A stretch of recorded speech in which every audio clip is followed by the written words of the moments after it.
Olá, povo de Deus! Estamos iniciando a nossa live das 20 horas em ponto. Nós estamos no módulo de número 10, a grande meretriz e a besta escarlate. Nós estamos na parte 7. Nós temos colocado até aqui que os grandes marcos, primeiro nós apresentamos todos os grandes marcos proféticos, e nesses grandes marcos proféticos nós temos esse período que nós estamos vivendo, chamado dispensação da graça, a igreja cruzando os séculos, que foi o nosso módulo anterior. A palavra de Deus, ela é a revelação de Jesus Cristo. É Ele mostrando por detrás dos bastidores como é que a história está se formando. Nós temos colocado que Satanás ele tem 3 objetivos: ser igual a Deus, adquirir poder religioso, adquirir poder político. Nesta figura ou nesta imagem em que ele está buscando esses 2 tipos de poder, em Apocalipse, no capítulo 17, nós encontramos a grande meretriz, sendo que a grande meretriz está em 2 posições distintas. Em uma, ela está assentada sobre as águas. Na outra, ela está montada na besta escarlate. Então, o que nós temos aqui? Nós temos esse período da história, nós temos a grande meretriz. Esta grande meretriz, ela está em 2 posições. Numa posição, ela está sobre muitas águas, e na outra posição, ela está sob a besta. Então, ela ocupa estas 2 posições. Quando nós olhamos para estas 2 posições, nesta posição aqui, ela tem o mundo religioso aos seus pés. E nesta posição aqui, ela tem o mundo político. No mundo religioso, este mundo religioso que está revelado em Apocalipse no capítulo 12, no capítulo 13, esta grande meretriz que está montado na besta escarlate, essa grande meretriz é aquela besta que vem da terra, que tem a aparência do cordeiro e a fala do dragão. Portanto, ela nasce e se desenvolve no meio do cristianismo. Esta é a lógica da besta sobre os povos. Mas esta grande meretriz, ao mesmo tempo em que ela tem o domínio sobre os povos através da religião, ela também tem o domínio sobre os povos através da política. Só existe uma condição desta grande meretriz conseguir esses 2 domínios: se ela convergir para dentro de si o poder religioso e o poder político. É por isto que esta besta ela é vista como sendo uma grande cidade, cercada por 7 colinas, aonde se estabelece o trono de Satanás e também a sua sinagoga. Então ali está tanto o poder político quanto o poder religioso, podendo ela alternar entre estas 2 características, sendo que a característica que lhe vai ser predominante é a característica dela enquanto poder religioso e não como poder político. Porque se ela fosse somente poder político, ela teria que formar um exército militar para defender as suas fronteiras.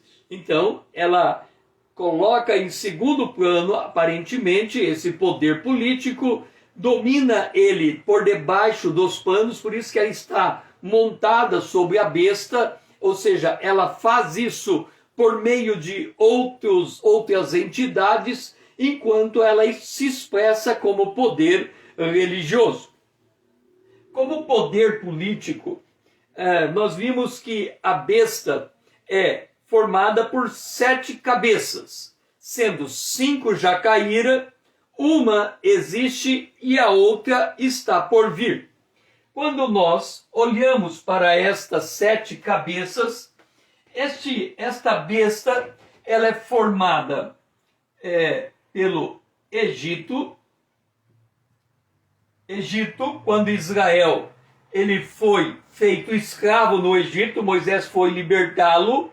Ali nós encontramos, à luz da Bíblia, o primeiro império mundial. Depois, pela Assíria, quando Israel se rebela, se divide em 2 nações, Israel ao norte com 10 tribos, ao sul Judá com 2 tribos, Judá e Benjamim.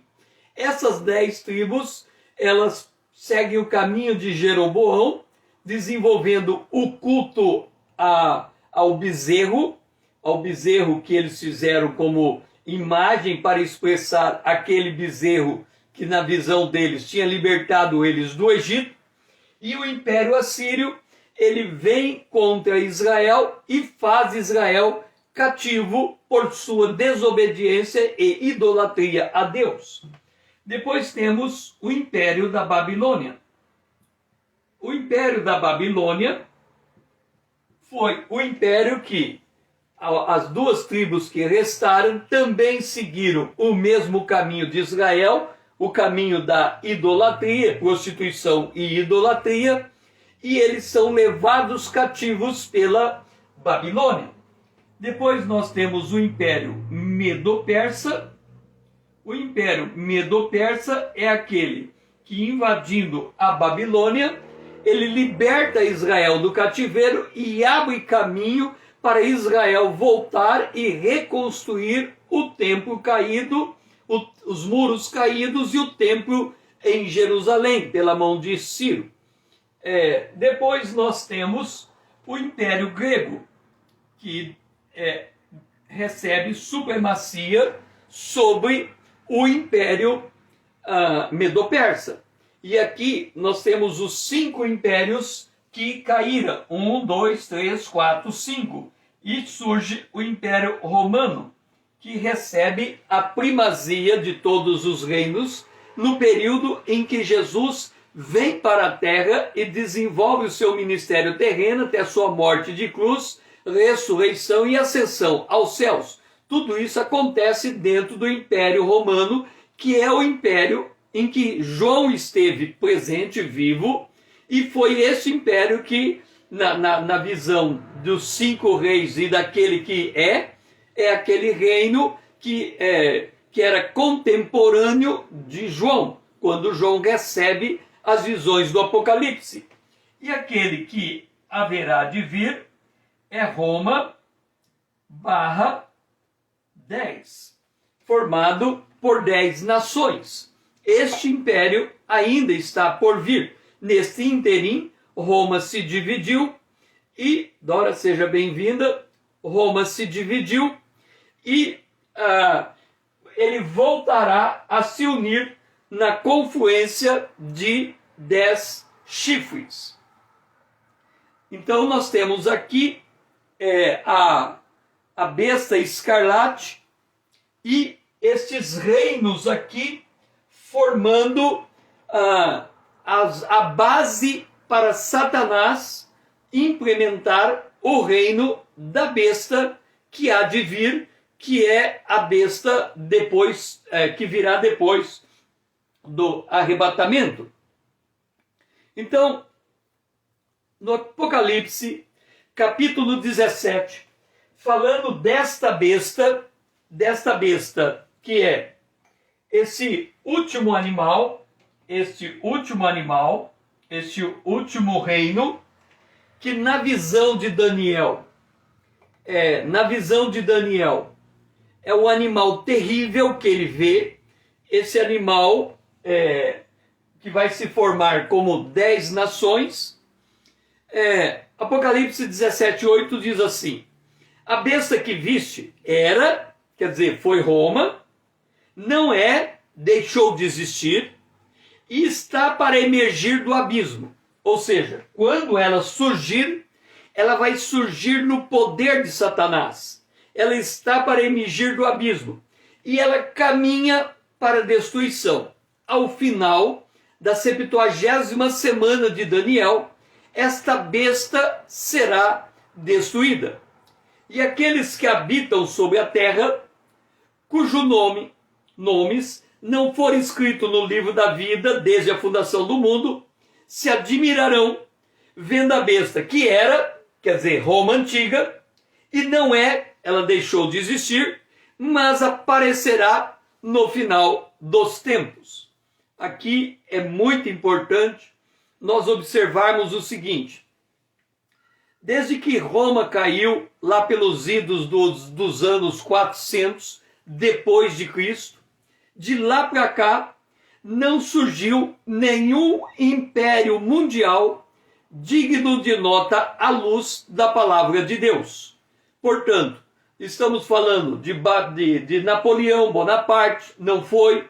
Nós estamos falando de Hitler, também não foi contado como um grande império à luz da Bíblia.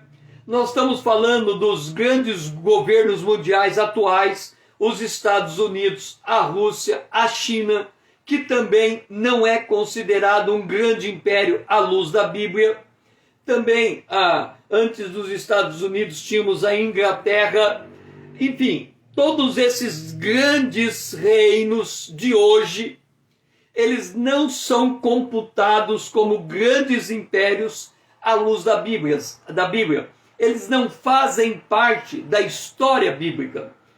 Quando chegar a formação desses 10 reinos, ele virá destas nações, mas não serão estas nações. Há uma diferença muito grande na maneira como nós percebemos o movimento das nações para formar esse grande bloco de 10 nações.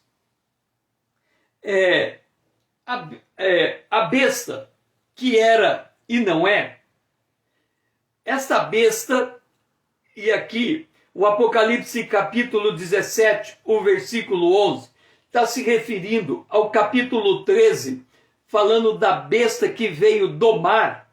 Esta besta que veio do mar, nós temos que entender a figura de linguagem. Esta besta que vem do mar em primeiro lugar, a formação de 10 nações que vão entregar o seu poder ao anticristo. Hoje, nós temos na Terra em torno de 200 nações ou mais. E nós estamos falando de 10 nações que entregarão o seu poder ao anticristo. Por outro lado, quando nós olhamos para Gênesis, capítulo 11, falando da lista das nações que procederam de Noé e seus filhos, contado aquela lista, nós temos 70 nações. Então, de mais de 200 hoje, aquela lista de 70 nações, aqui nós estamos falando de 10 nações. 10 nações, nós podemos entender 10 nações, literalmente, e aí nós excluiríamos um grande contingente de nações, ou poderíamos falar de 10 blocos de nações, que talvez seria a figura mais apropriada. Como, por exemplo, temos o mercado comum europeu, que é formado por quase todas as nações da Europa. Nós temos nos Estados Unidos o NAFTA, que é formado pelo México, Estados Unidos e Canadá. Enfim, nós poderíamos falar desses blocos de nações. Então, nós estaríamos falando que ao final dos tempos nós teríamos as nações se conglomerando em 10 blocos e entregando o seu poder ao anticristo. Por outro lado, quando diz assim, em Apocalipse 17:11, a besta que era e não é, e é também ele o oitavo rei. Nós estamos falando 1, 2, 3, 4, 5, 6, 7, 7 reis. Mas a Bíblia está dizendo que desses sete reis, vai sair o oitavo rei. Este oitavo rei é literalmente um homem. Então veja, de 7 nações, do meio delas vai sair um rei, um homem. Este homem é chamado a besta em Apocalipse capítulo 13. Ela é chamada por Paulo o homem da perdição, o filho da perdição, o homem do pecado. É o homem que vai nele entronizar o poder do dragão, do grande dragão. O dragão vai lhe dar o poder. E aqui, quando nós observamos essa figura deste homem, lembra que o objetivo de Satanás é ser igual a Deus. Então, para ele ser igual a Deus, ele tem que ser o grande Deus desse século. Aí ele é o Deus caído, mas ele se põe, o Deus desse século cegou o entendimento dos incrédulos para que não lhes resplandeça a glória do Evangelho. Então, nós temos aqui o grande dragão,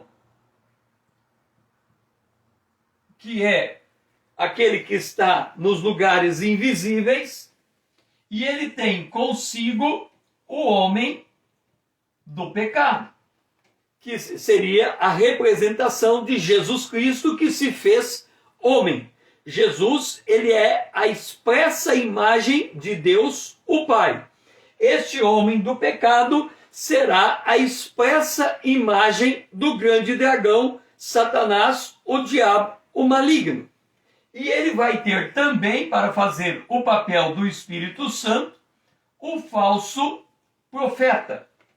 Então nós temos o grande, este homem, o homem do pecado, que é chamado do oitavo rei, e caminha para a perdição. Quer dizer, quando é mencionado ele, já também é mencionado a sua derrota final. Porque na visão de Daniel, na visão do rei da Babilônia, ele viu aquela grande estátua, representado pelo reino da Babilônia, Medo-Persa, Grécia, Roma, e Roma na segunda estágio, veio uma pedra como não atirada por mão humana, atinge aquela estátua e derruba aquela estátua. Ou seja, o reino de Deus vai prevalecer sobre esse ajuntamento de nações quando da batalha do Armagedon. Bom, este oitavo rei, que é a representação do homem do pecado, ele pode vir, já que diz, ele é o oitavo rei e procede do 7.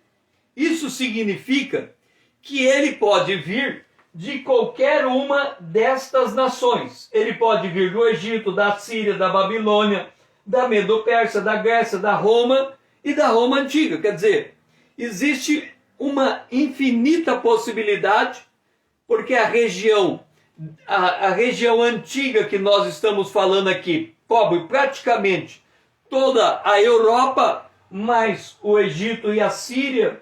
Então, já indo ali para o canto da Ásia. Então, é uma região muito grande, essa região da onde pode sair o anticristo, a besta, o falso profeta. O falso profeta, ele é o anticristo. Então, o anticristo não é a besta. O anticristo, ele é o falso profeta. Qual é a diferença entre falar que ele é o anticristo e que ele é o falso profeta? Antes do arrebatamento, ele é o anticristo. Se opõe a Cristo na igreja cristã. Depois do arrebatamento, a igreja já não é mais referência, porque ela já foi arrebatada, ela já foi levada da terra. Então o que sobra é a igreja ímpia. E ele é o falso profeta desta igreja ímpia. Não é mais, não assume mais o papel do anticristo. Então, o apóstolo Paulo, falando deste homem da perdição, ele diz em 2 Tessalonicenses, capítulo 2, versículo 3, ninguém de nenhum modo vos engane, porque isso não acontecerá sem que primeiro venha a apostasia e será revelado o homem da iniquidade, o filho da perdição. Este filho da perdição não é o anticristo. Esse filho da perdição é a besta que vem da terra, é o oitavo rei, é aquele que vai governar o mundo politicamente. Quando Paulo diz, é preciso que primeiro venha a apostasia, então será revelado o anticristo, nós temos que entender que a última igreja, a igreja de Laodiceia, ela já entra em um trabalho um fluxo grande de apostasia. Por quê? Porque Cristo está para o lado de fora dessa igreja e não para o lado de dentro. Ele está para o lado de fora batendo para entrar. Quer dizer, a igreja ela se humanizou de tal maneira que ela não guarda mais nenhum resquício de Cristo dentro dela. Tudo é feito do modo humano de fazer, do modo natural de fazer, ainda que hipoteticamente eles estejam promovendo o reino de Deus, mas fazem somente pela energia humana, pela força da carne. Então, isso significa que o anticristo, ele pode aparecer ainda antes do arrebatamento, porque ele será, e nesse caso, revelado o homem da iniquidade, o filho da perdição. Por que usa a palavra revelado? Depois do arrebatamento da igreja, o véu já é tirado, então as coisas ficam mais claras, os personagens são mais identificáveis. Antes do arrebatamento, a coisa é mais velada, é mais difícil perceber quem é esse indivíduo que é a besta, que é o filho da perdição, o homem da iniquidade. Esse homem da iniquidade, ele vai chegar a um ponto em que ele se opõe e se levanta contra tudo que chama Deus ou é objeto de culto. Aqui nós temos que entender uma coisa importante e interessante. O que é objeto de culto, ou tudo que se chama Deus hoje, é o cristianismo. Em contraposição a toda e qualquer outro tipo de religião. Jesus disse, eu sou o caminho, a verdade e a vida. Então Jesus é o único caminho. Acontece que o ódio de Satanás, ele é muito maior do que o ódio pelo cristianismo. Aí você pode dizer assim, César, como assim? Como que o ódio de Satanás é muito maior do que o ódio pelo cristianismo? Porque Satanás, ele é uma criatura de Deus, assim como o homem é uma criatura de Deus. Quando o homem foi criado e ele cruzou por todo o Antigo Testamento, a revelação do Antigo Testamento se deu por meio de Israel. E qual era a revelação de Deus no Antigo Testamento por mão de Israel? Só há um Deus. Ora, Satanás, ele também entendia que só havia um Deus. Assim como o homem, ao longo da revelação, vem a descobrir, a lhe ser revelado que dentro da revelação de um único Deus existem três pessoas, o Pai, o Filho e o Espírito Santo, e essa é a revelação da igreja, não é de Israel, porque Israel bate de pé junto até hoje que só há um Deus, e ele está certo, só há um Deus, e a igreja bate de pé junto que em Deus há três pessoas, e a igreja está certa, existe em Deus três pessoas. O fato é que Satanás, ele primeiro conheceu o único Deus, e depois ele, pela igreja, veio a conhecer que esse único Deus tem três pessoas dentro dele, e ele conseguiu perceber Jesus Cristo como o Filho de Deus, depois de colocar Jesus em várias provas, até matar e perceber e ver que Jesus ressuscitou, porque até ali Satanás ainda não acreditava que Jesus era o Filho de Deus, e ele achou que matando Jesus estava acabada a história da revelação. Para surpresa dele, ao terceiro dia Jesus ressuscita e agora está sentado à direita do Pai, e agora ele não tem como não reconhecer a figura do Pai e a figura do Filho unigênito do Pai, que se fez verdadeiramente homem. Então, Satanás, ao longo desse período de história recente, ele vai descobrindo e ele vai tendo que reorganizar os seus planos. Porque se de repente, num dado momento da história, ele percebe que Deus o Pai tem um filho, ele vai em busca do homem da perdição. Quem é o primeiro que ele encontrou? Judas, que traiu Jesus. Satanás toma posse dele. Então Judas é o protótipo do homem que vai aparecer no final dos tempos. Porque Judas apareceu para trair Jesus. E no final dos tempos vai aparecer um homem que vai trair a igreja de Jesus. Então, este homem é aquele que ele está preparando. Então, observa. Ele está preparando este homem e ele se opõe contra tudo que chama Deus. O que significa isso? Significa que antes do arrebatamento, até o arrebatamento, ele vai tentar destruir a igreja cristã. Não vai destruir, porque na última hora, Jesus Cristo vai levar a igreja consigo, levando os mortos ressurretos e os vivos arrebatados. Ponto. O que sobrar depois do arrebatamento, vai sobrar quem? Os restantes da semente da mulher, os que vão se converter depois do arrebatamento, são esses que vão sobrar. E aí vem um detalhe. As outras igrejas não cristãs, elas também dizem ter um único Deus. Então, por exemplo, o islamismo, eles declaram que eles têm um único Deus, um Deus. E outras igrejas não cristãs, elas declaram que têm um único Deus. Como Satanás vai se levantar contra tudo que leva o nome de Deus, depois do arrebatamento, ele se levanta também contra todas estas igrejas.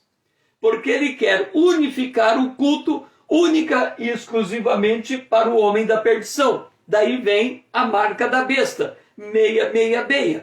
Quem não comprar, não tiver aquele número, não poderá comprar nem vender, não poderá fazer negócios.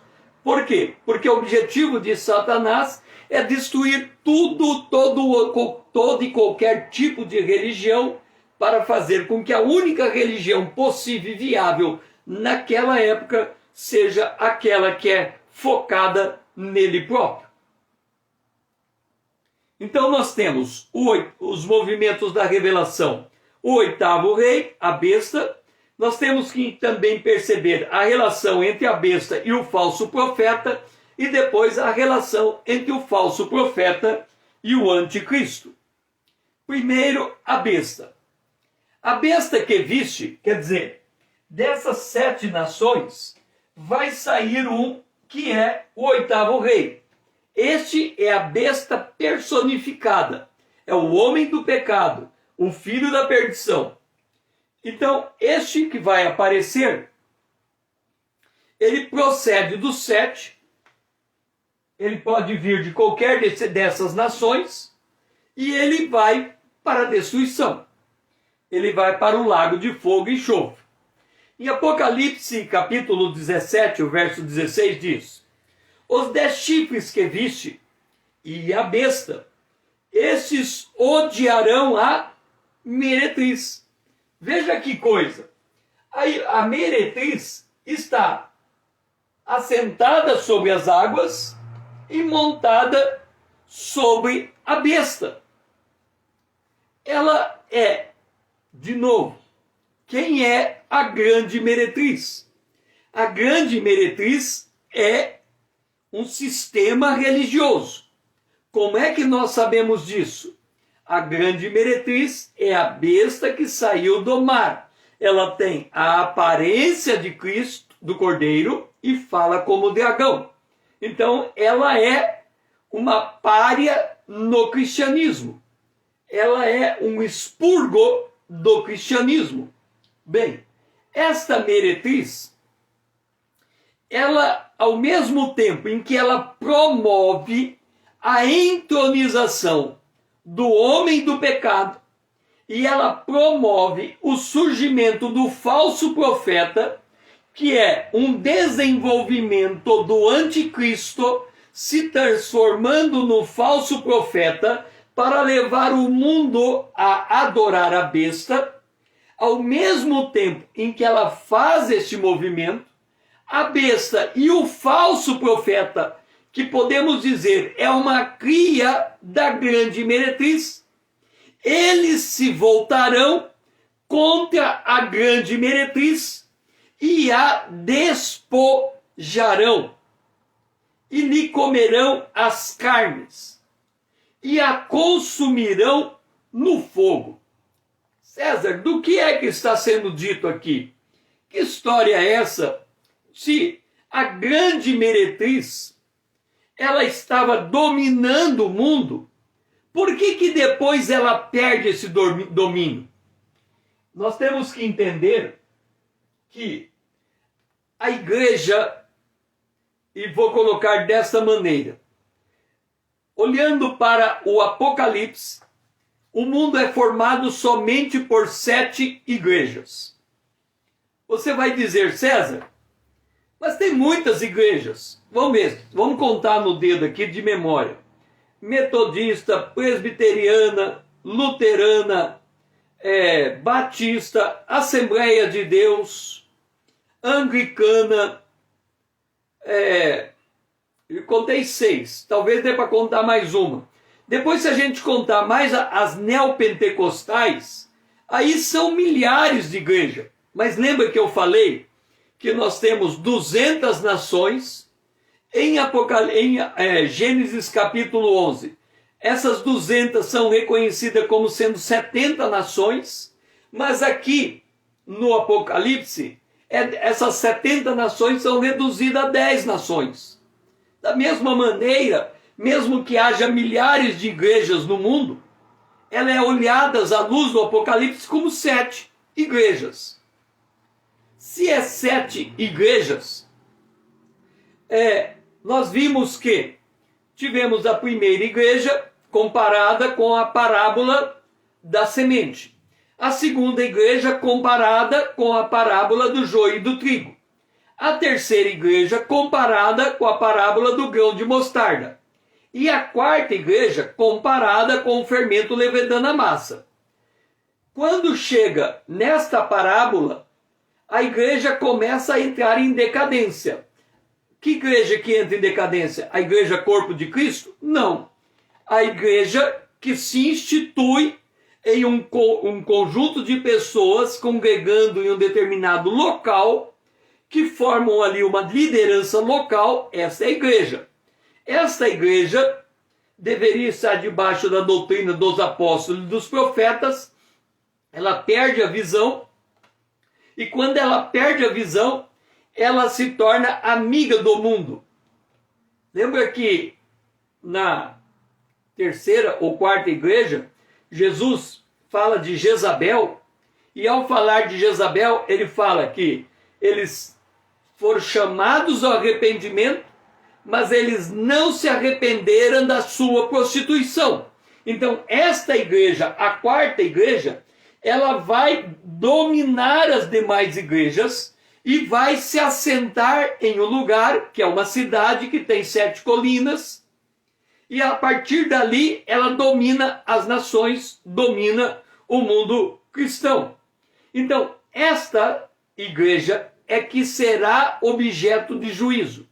Agora, observa, todas as igrejas que nascem neste mundo, eu não estou falando da igreja corpo de Cristo, que ela é una, mas as igrejas que vão se formando nesse mundo para levar o evangelho, as igrejas que eu vou chamar de institucionais, estas igrejas, elas ou são fiéis na doutrina da palavra de Deus, ou são infiéis. Lembra que o trigo e o joio vão conviver junto. Lembra que Jesus disse que o joio não pode ser tirado do meio do trigo, senão na consumação do tempo. O que significa isso? Que o Senhor vai enviar os anjos, e os anjos vai tirar o seu povo da face da terra, pelos que vão ser ressuscitados e pelos que vão ser arrebatados. Eles foram.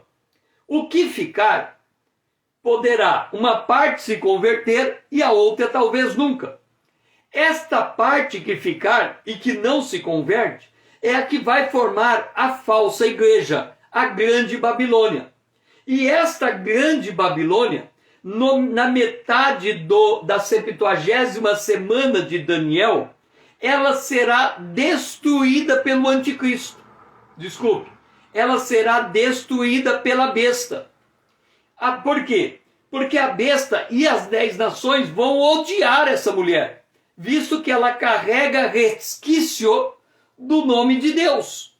Então, esta mulher será destruída. É por esta razão que depois do arrebatamento, nós teremos um período de juízo sobre o mundo religioso e depois teremos um período de juízo sobre o mundo político. O juízo do mundo religioso virá com o toque das 7 trombetas. E o juízo sobre o mundo político virá com o derramamento das 7 taças. Então, a igreja que hoje está, ou a igreja que cruzou a Idade Média, esta igreja que promoveu as cruzadas, esta igreja que promoveu a Inquisição, ela será objeto de juízo depois do arrebatamento, com as 7 trombetas que será tocada do céu. E parte desse juízo virá pela mão da própria besta e das 10 nações. Então, quando terminar a metade da semana de Daniel, o mundo inteiro estará unificado debaixo da idolatria ou do culto à besta. Por isso, este filho da perdição, que é o 8º, ele será, em algum momento daqui para frente, revelado, e a igreja cristã conseguirá encontrar indícios que este homem é o filho da perdição, que se opõe contra tudo o que se chama Deus. Bom, nós já vimos que temos este homem do pecado, que é a besta. E este homem do pecado, que é a besta, em Apocalipse capítulo 16, o versículo 13 diz assim: Então vi sair da boca do dragão, da boca da besta e da boca do falso profeta 3 espíritos imundos semelhantes a rãs. Portanto, nós temos o grande dragão, nós temos a besta e nós temos o falso profeta. Deixe-me inverter aqui os nomes. Nós temos aqui a besta e o falso profeta.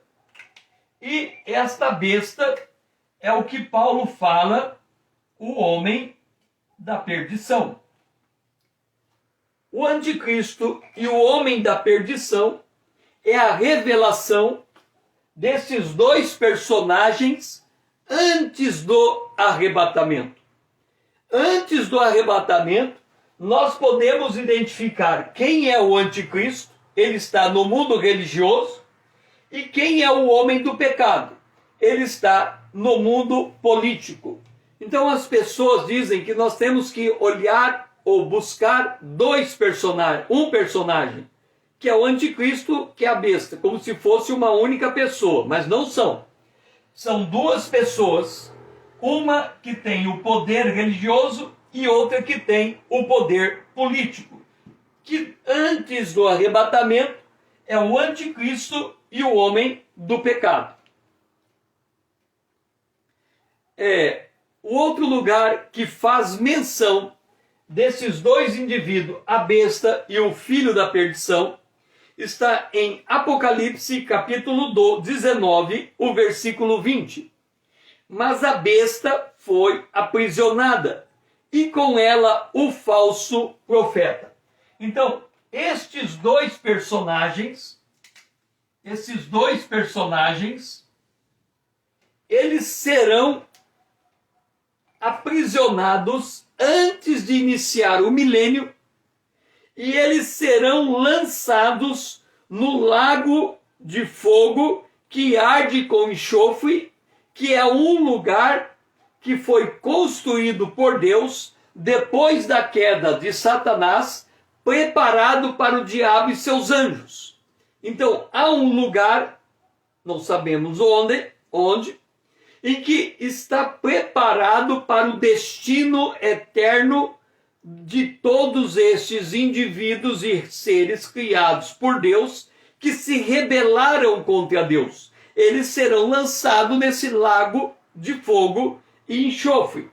Então, esta besta e esse falso profeta, quando vier a batalha do Armagedon, eles serão feitos prisioneiros e lançado ato seguinte ao fogo, ao lago de fogo. Por quê?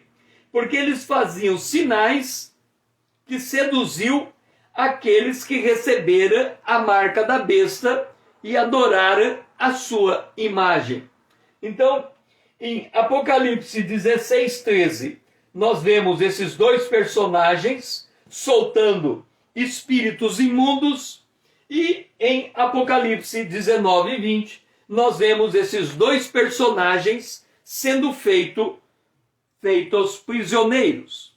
O terceiro lugar que faz menção deles está em Apocalipse capítulo 20, o versículo 10. O diabo, o sedutor deles, quer dizer, o diabo que seduziu esses dois, foi lançado para dentro do lago de fogo e enxofre, isso no final do milênio, onde já encontra não só a besta, como também o falso profeta, e serão atormentados de dia e de noite pelos séculos dos séculos, ou seja, por toda a eternidade. Esta é uma prisão eterna.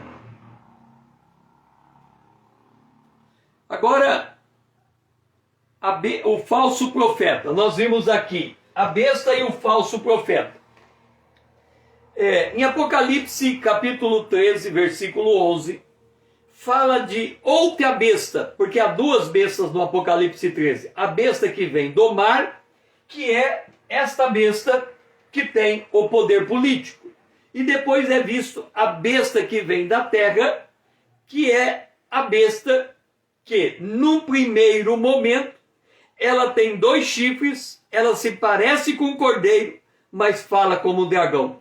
Então, esta besta, que vai trazer o falso profeta com ela nasce do meio do cristianismo. Ela surge do meio das igrejas.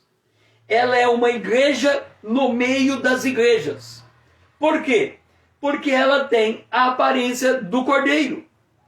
Então ela é uma igreja cristã nominalmente. Ela tem todas as características de uma igreja cristã. Ela, inclusive, carrega consigo a Bíblia. Mas ela fala como dragão. Quando você vai observar a doutrina dessa igreja, a doutrina dessa igreja não tem vínculo com a palavra de Deus. Por quê? Porque ela inseriu novas doutrinas na palavra. Ela criou uma nova religião dentro da religião chamada cristã. Apocalipse capítulo 13, o versículo 14, diz acerca dessa igreja: ela seduz os que habitam sobre a terra por causa dos sinais que for dado executar diante da besta. Então, esta besta da terra, que é uma entidade cristã, ela tem a aparência cristã, ela produz sinais tão poderosos que fazem com que todos os que habitam na terra façam para si uma imagem da besta. Esta besta que vem do mar, ela recebe o poder do iníquo quando ela passa por uma aparente morte e uma aparente ressurreição. Então, este é o marco histórico em que o homem se entrega inteiramente ao diabo, se tornando o filho da perdição. E o apóstolo João vem e diz: filhinhos, já é a última hora. E como ouviste que vem o anticristo, quem é o anticristo que ele está fazendo referência? Não é a besta que vem do mar. Não é a besta que tem poder religioso. É a besta que vem da terra. É a besta que tem domínio... Desculpe, não é a besta que tem domínio, poder político. É a besta que vem da terra. É a besta que tem domínio religioso. Por quê? Muitos anticristos já têm surgido, e aí, no meio da igreja cristã. Então, estes anticristos estão congregando junto com os cristãos. Como assim? É simples. O joio no meio do trigo. O joio é implantado ou lançado como semente no meio da igreja cristã pelo maligno. Paulo dizia: Satanás se transfigura em anjo de luz e faz dos seus ministros de justiça. É por esta razão que ninguém pode ouvir a palavra de Deus imaginando que todo mundo que prega qualquer coisa que tenha a Bíblia no meio está pregando a genuína palavra de Deus. Qual é a diferença, César? Como é que a gente pode enxergar ou perceber quem prega a palavra de Deus e quem prega o joio no meio do trigo? Quem prega a palavra de Deus, prega o evangelho da graça. Quem prega a semente do maligno, ou o joio no meio do trigo, ele prega a salvação baseado nas obras. Quem prega a palavra de Deus, ele prega com ênfase na volta de Cristo. Quem prega do lado do maligno, que prega o joio no meio do trigo, ele prega com ótica nas coisas terrenas, porque ele só entende da coisa terrena. Ou seja, a igreja que está debaixo desta cultura humanista, cultura anticristã, ela prega um evangelho social. Ela prega um evangelho emancipador. Ela prega um evangelho libertador das opressões humanas. Ela prega um evangelho que estabelece um reino na terra, visível. Por quê? Porque ela só entende das coisas da terra. Então ela está colocada nesse ambiente. E ela é o caminho que vai levar o anticristo, que vai levar a besta que vem da terra de aparência do cordeiro, falando como dragão, que vai levar ao falso profeta. E este, que é o anticristo, ele é aquele que nega que Jesus é o Cristo. Este é o anticristo, que nega o Pai e o Filho. Então, caminhando no movimento da revelação, nós temos os atores proféticos do mal, a grande meretriz, e da grande meretriz ao reino, oitavo rei. Então aqui nós temos a grande meretriz e a besta escarlate. Então entenda, nós temos aqui a grande meretriz e esta besta escarlate. A grande meretriz e a besta escarlate é a revelação do movimento do grande dragão, que começa já na batalha para impedir o nascimento de Jesus, que cruza esses 2 milênios e vai até o arrebatamento. Depois do arrebatamento, nós temos a besta do mar e a besta da terra. A besta do mar e a besta da terra. Esta grande meretriz, ela vai gerar o anticristo. E esta besta escarlate vai gerar a formação de 10 nações. E estas 10 nações vão dar o seu poder à besta que vem do mar.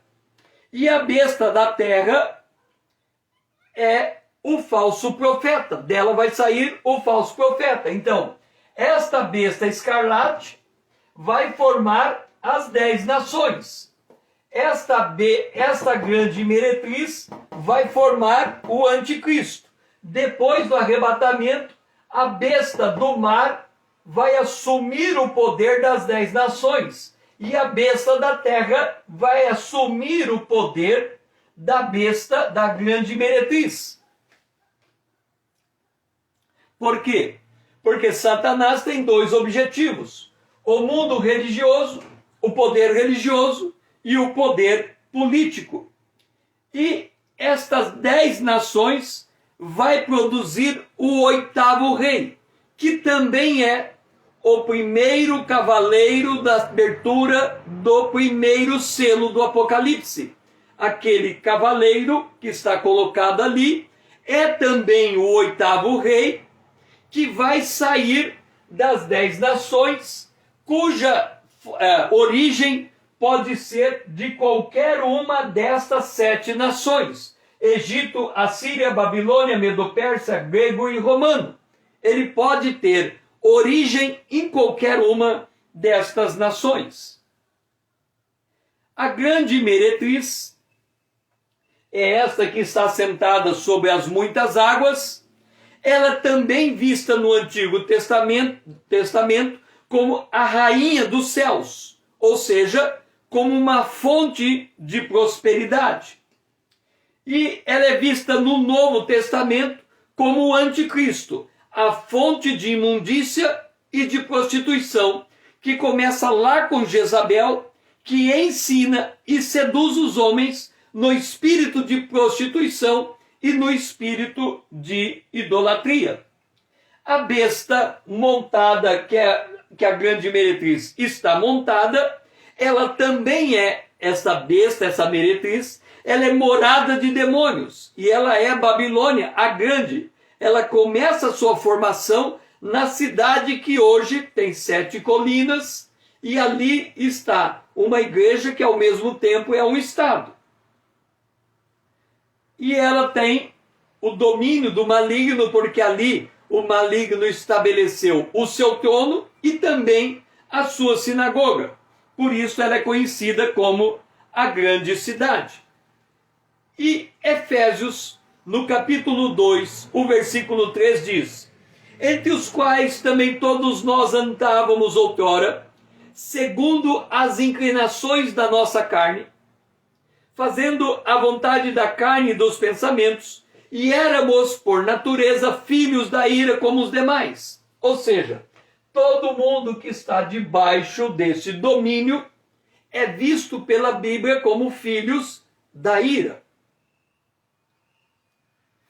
E aí, em Efésios 2, versículo 2 diz: nos quais andaste outrora, segundo o curso desse mundo, segundo o príncipe da potestade do ar, do espírito que agora atua nos filhos da desobediência. Então, no mundo religioso nós temos os filhos da ira, e no mundo político nós temos os filhos da desobediência. É a maneira como essa grande meretriz controla o mundo inteiro debaixo da sua guarda por causa da natureza pecaminosa do homem caído. Essa grande meretriz que está assentada sobre os povos é a mesma, ela é vista montada na besta escarlate, que ao final será formado por 10 nações, que tem origem em todas estas nações, que foram tanto vistas na visão do rei, lá em Daniel, no capítulo 2, me parece, como também na visão de Daniel, no capítulo 7. Ou seja, a figura do ouro, leão, é a Babilônia. A figura da prata, o urso, é o Medo-Persa. A figura do cobre, leopardo, é a Grécia. A figura do ferro, animal terrível, é Roma na primeira fase. A figura do ferro misturado com barro, que é o animal terrível, é Roma na segunda fase. Esta Roma, na segunda fase, vai se formar por 10 nações, que vão se tornar 7 cabeças, porque 3 nações vão cair, delas vão emergir mais uma nação, 11ª, que é o 8º rei. O 8º rei é a besta que vai dominar a terra, concentrando o trono de Satanás e a sinagoga de Satanás para si, que é a marca da besta. Então essa grande meretriz é a rainha dos céus, a Babilônia, a grande cidade, a igreja ímpia. Então, este é o quadro profético do tempo do fim. O que eu quero fazer observar aqui é o seguinte: quando as pessoas falam dos acontecimentos dos dias atuais, elas ficam impressionadas com certos eventos. Por exemplo, nós tínhamos lá o Donald Trump, presidente dos Estados Unidos. A igreja cristã colocou muita esperança nesse homem, achando que ele seria o grande libertador da igreja. Libertador em que sentido? No sentido em dar livre culto a todas as igrejas do mundo inteiro, com a força militar dos Estados Unidos. Esta história, ela já é um chavão, é muito batida. Por quê? Porque lá na Idade Média, a igreja também, ela tinha os reis como seus grandes protetores. Inclusive, a igreja chegou a ter um braço militar, que foram as cruzadas, e a ter um braço religioso, que foram as inquisições.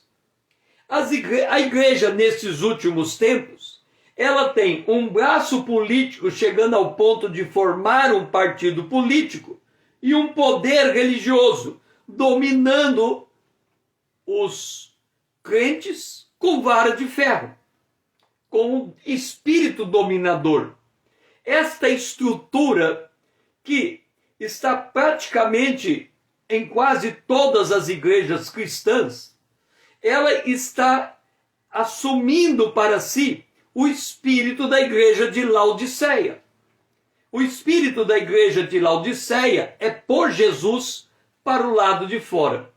É nesse ambiente corrupto, nesse ambiente destituído da genuína palavra de Deus, é que vai surgir o anticristo no mundo religioso e o homem da perdição no mundo político.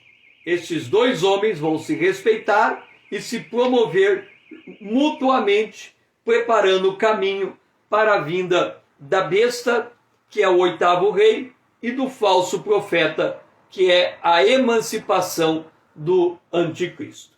E assim nós estamos terminando a live de hoje.